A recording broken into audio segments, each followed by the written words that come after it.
So we've really got some things happening in the Great Divide Basin as well. So yeah, we're right in amongst the hotbed of the resurgence in uranium mining in the US. And for anyone who knows the history, obviously, the US used to produce 40 odd million pounds back in the 80s. But in the last few years, there's been virtually no domestic production at all. And there's a lot of interesting history around why that is the case.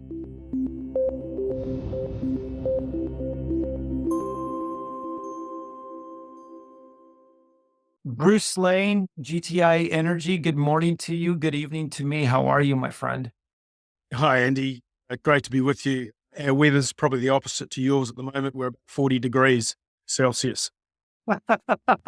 So if you were off camera, I would say a few choice words with you because I really hate the cold.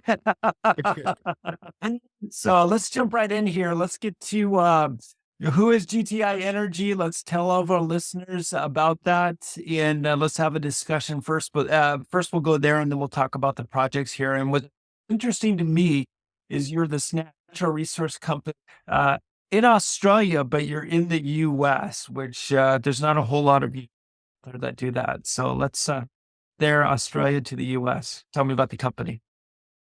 Yeah, Andy, the company's been around, listed on the Australian Stock Exchange since 2007, was originally a gold company. We've I guess, transitioned the company to a uranium company. I mean, that's really kicked off back in 2019 when I joined the company, having vended in some assets that we had in Utah, which are essentially what our Utah projects. We've grown them and done things with them since then, but that was the genesis of our path into the uranium sector.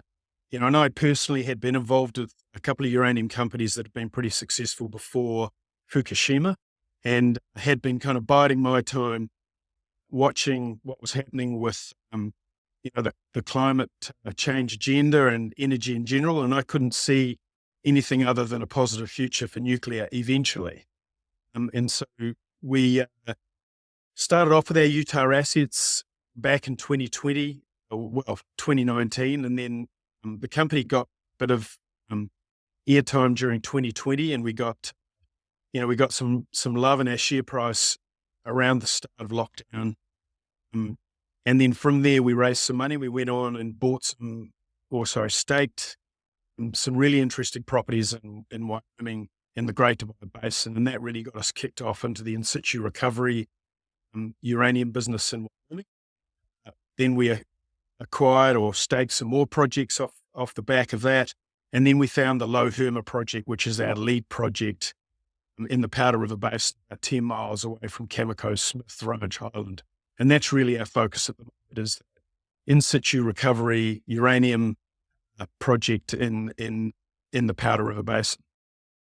Got it. So a few questions about that, and these I already know the answer to, and they seem rhetorical, but I just want to be very clear for all of our listeners and viewers out there.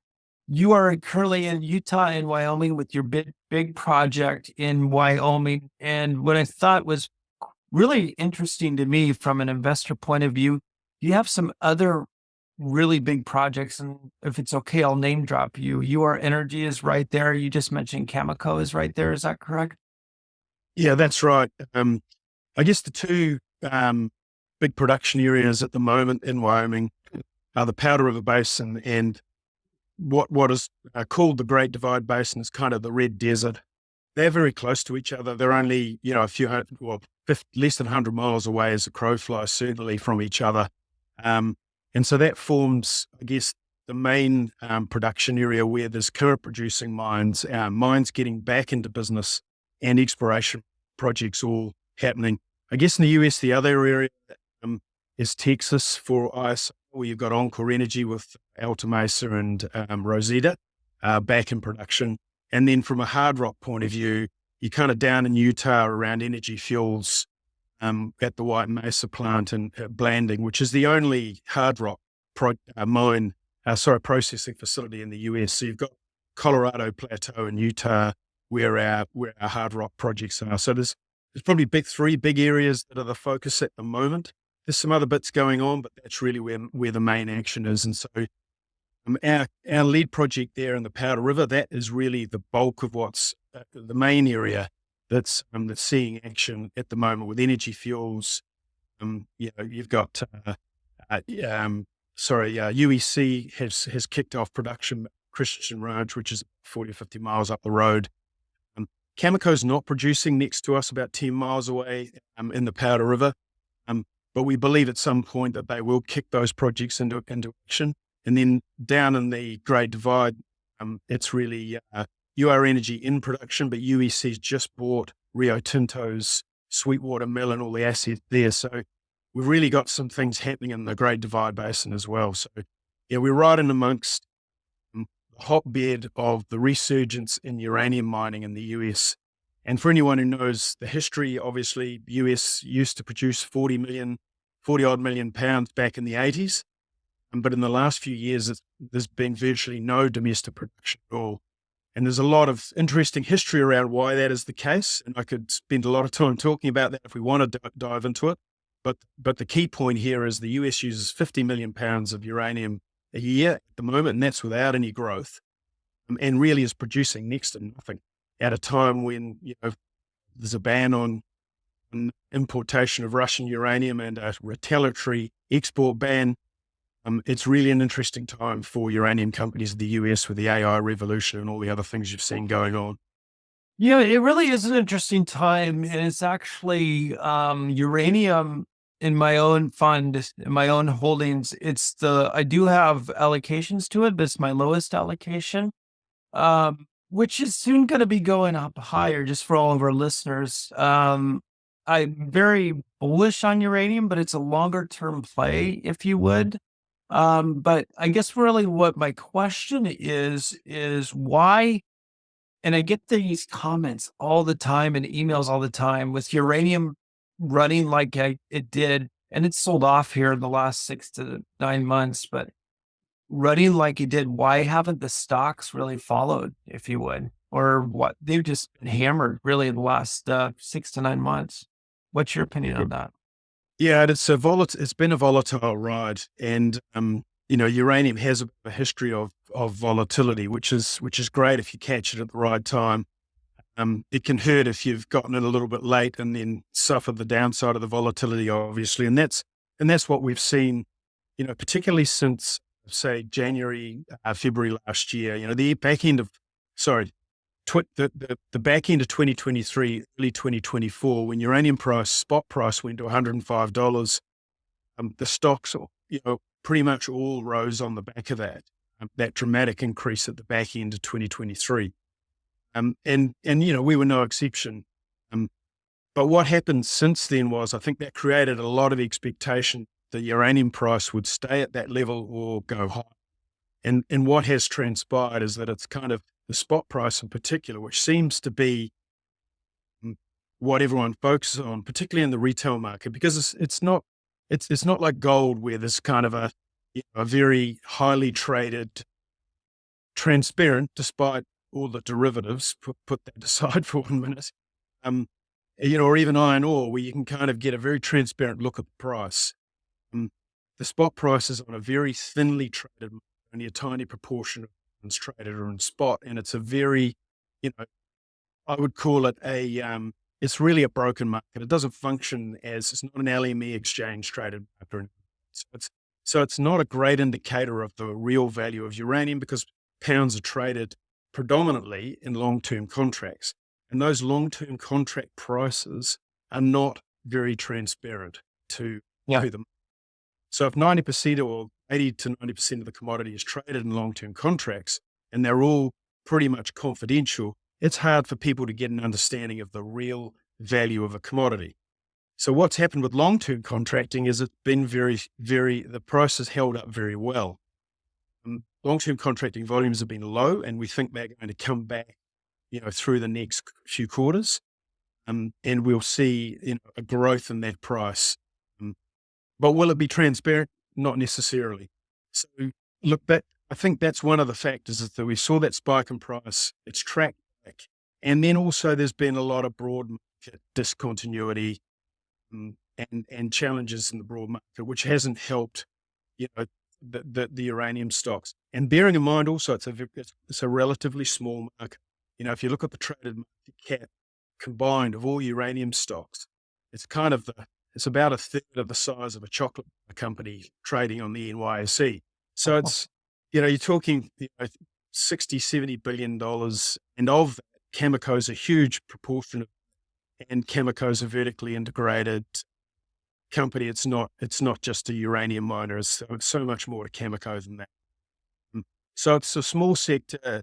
You get when the big money flows want to come into uranium, there's only a few places they can really go to meet their daily volume and liquidity and new targets, and that's Cameco, Kazatomprom, the ETFs, Uranium, URA, and then the Sprott Junior Miners, which is URNJ, and then maybe UEC.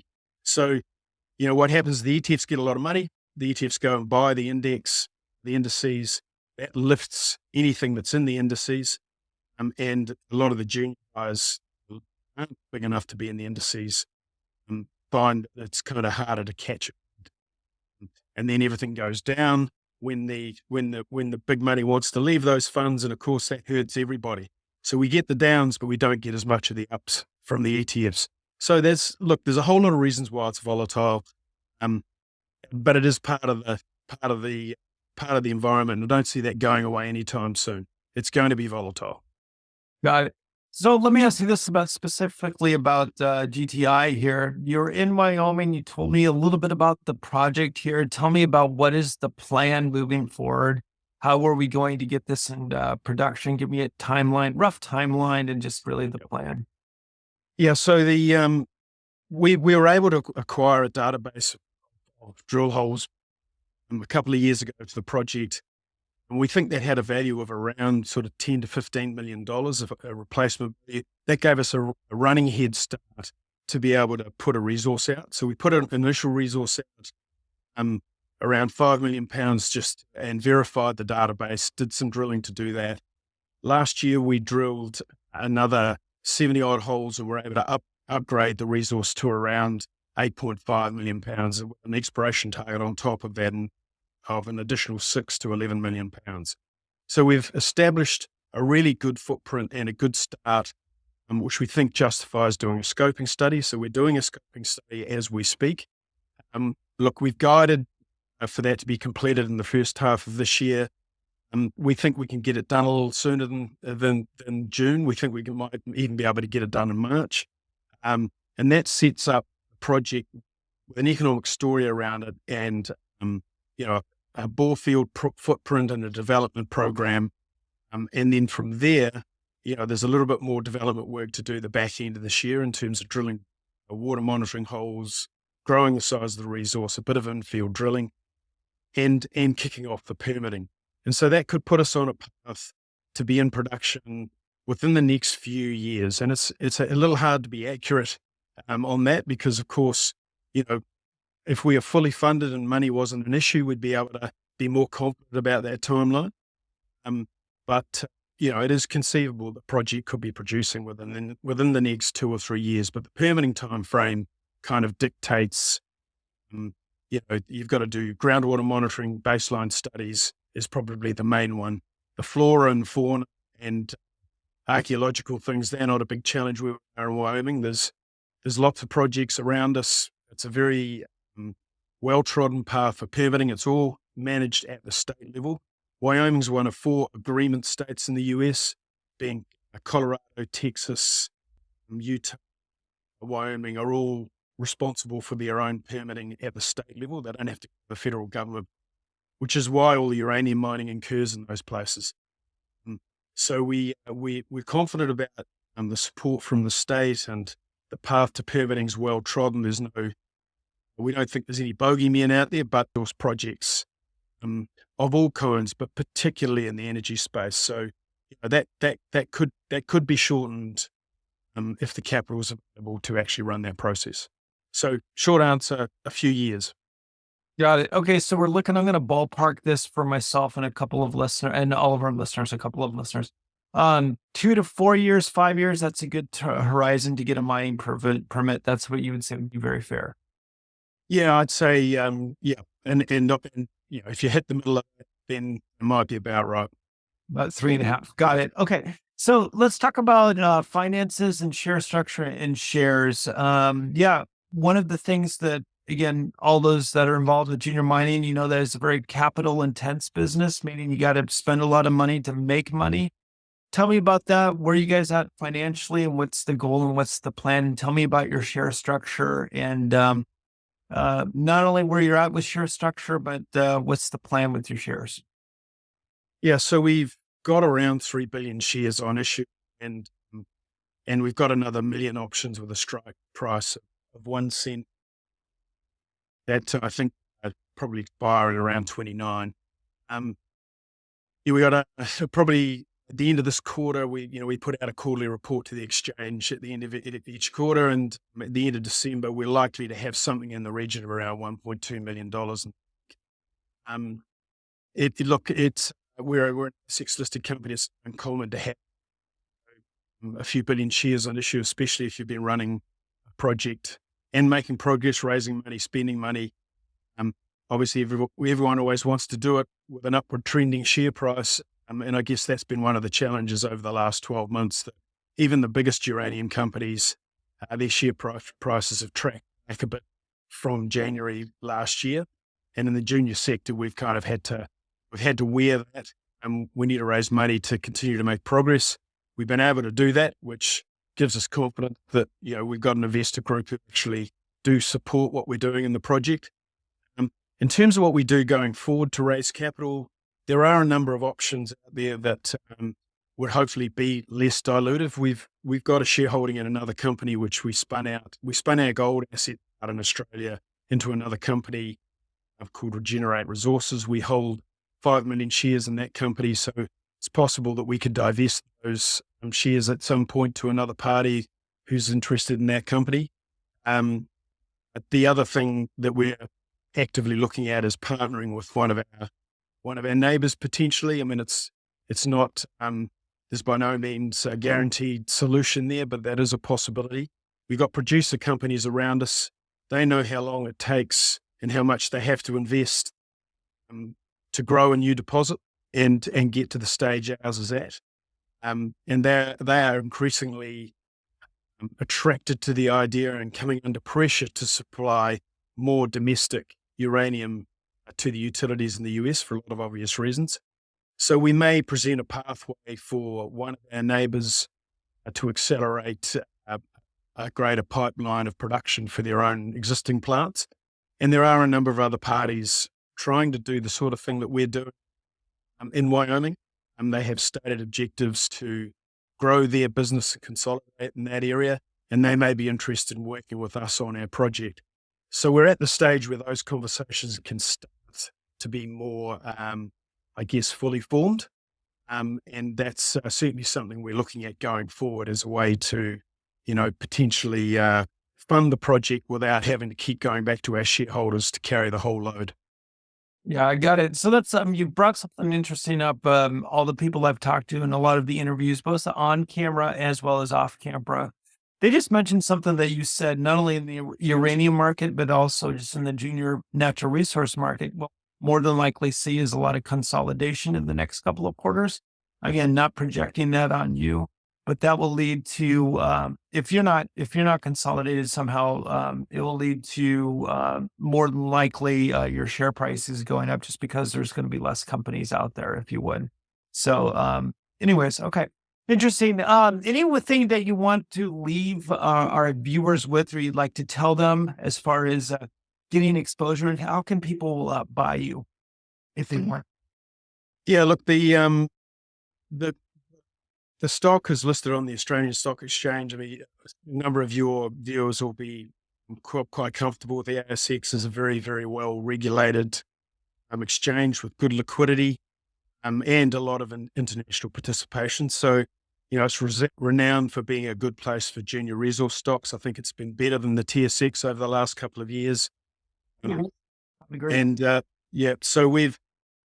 look, it is a good place to raise money and a good place to have your shares listed. And as I say, very, very well regulated, and people can be reassured. We're also listed on the OTC under the ticker GTRIF, and we're working through trying to improve the liquidity on that exchange as we speak. Our shares are certainly available there. And those are the two primary ways to buy the company.